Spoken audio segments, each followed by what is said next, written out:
আজকে রেসিপি মাশরুমের কষা। গরম ভাতে এই মাশরুমের কষা থাকলে কিন্তু মাছ মাংসকেও টেক্কা দেবে। কড়াইয়ে জলের সাথে একটু লবণ দিয়ে মাশরুম সেদ্ধ হতে দিচ্ছি 5 মিনিট।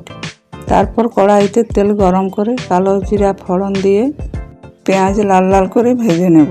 পেঁয়াজ ভাজা হয়ে গেলে দিচ্ছি আদা রসুন কাঁচা লঙ্কা বাটা, জিরে হলুদ কাশ্মীরি মরিচ দিয়ে একটু কষিয়ে নেওয়ার পর টমেটো লঙ্কা কুচি দিয়ে নেড়ে চেড়ে আগে থেকে সেদ্ধ করা মাশরুম দিয়ে দেব।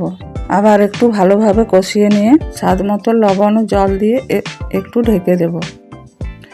সব শেষে চিনি ও গরম মশলা দিয়ে নামিয়ে নিলেই তৈরি মাশরুম কষা।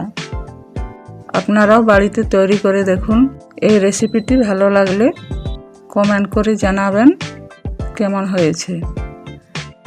লাইক শেয়ার করতে ভুলবেন না।